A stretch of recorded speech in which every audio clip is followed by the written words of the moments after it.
What's up, boys and girls?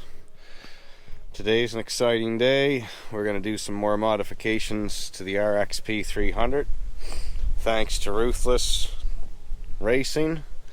We've already got quite a bit of stuff done if you guys have been watching the channel.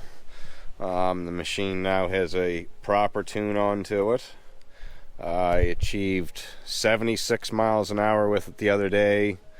The water was quite choppy, and I still had it in launch mode when I was doing my top speed run, so I didn't have my trim plane down.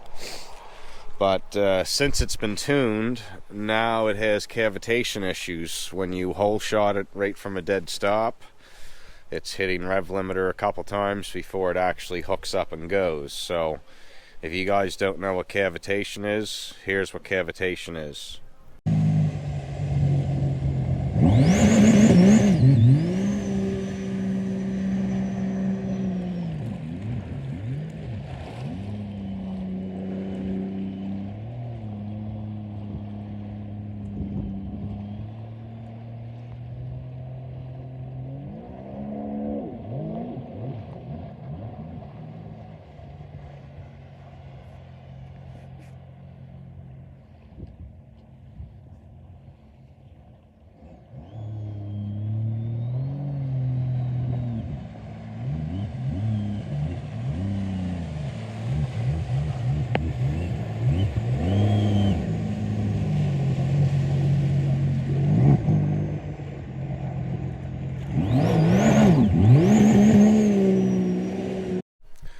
So, there's two things that can cause cavitation.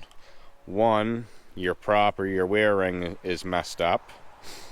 And two, too much horsepower.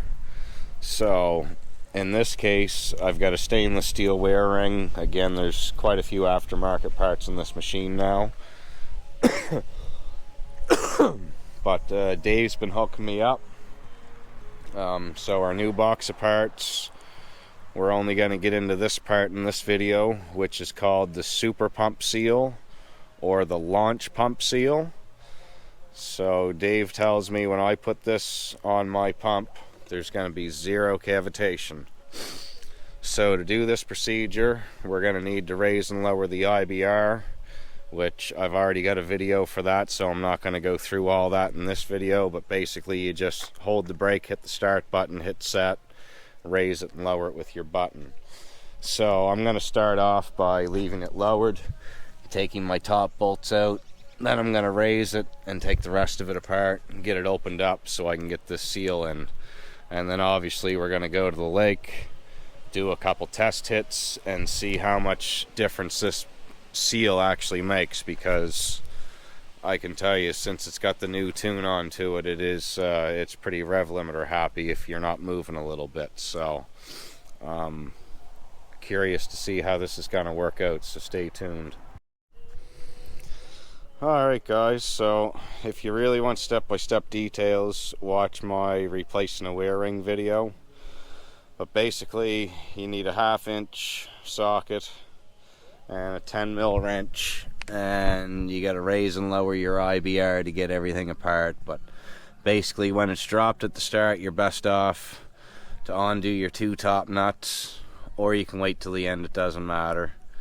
And then vice versa, when you lift the IBR up, your last step is to take the IBR off, which you do through, there's a service hole right through here. So when it's in the machine, you can actually get at it there pretty easily. So anyway, we've got that all apart. Our next step is we want to compare Dave's super pump seal to the factory seal. So I'm going to get this pried off here and we'll just see what the difference is. So yeah, the super pump seal is much thicker, feels even better quality. The factory one's super soft and shitty feel, and this one's actually got a little bit of stiffness to it. And there is an installation procedure. It says up, so clearly this goes up.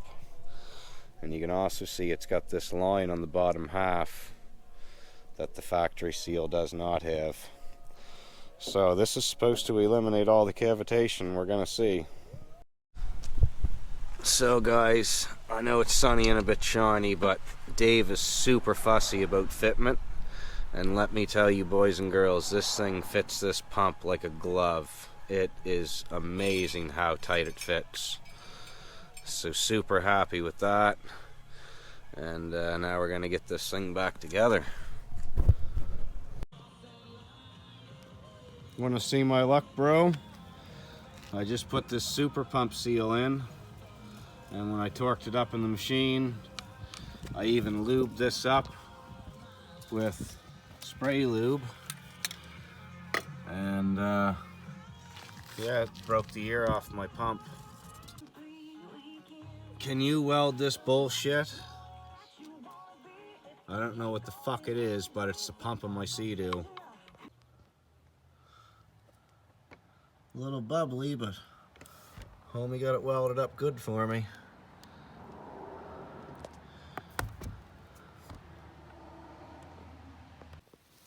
Alright guys, so my pump actually had an ear if it was fractured, and nowhere's around here to get a new pump, so I took it down and I got a buddy of mine to weld it up. But if you're taking one of these apart, definitely inspect all your ears for fractures, because mine had a fracture that was there for quite some time. This will save you catastrophe. Alright guys, so real important part. When you put your pump in with this new launch seal, obviously to prevent happening what I had happen here, which I didn't do it this way, it was just bad luck, but make sure you tighten these by hand the whole way around, a little bit at a time each one, and let that seal set in place. Do not try to tighten one corner or one side all the way the first shot, or you could actually have this happen, which this could have happened from the previous owner, and I just didn't catch it when I did the wearing job and had this off. But luckily there's a local guy that can do aluminum welding, so I got it patched up. It's in place, everything looks and feels good to me. It drawed up the same amount as it would with the stock seal, so there's no extra gap because of this seal.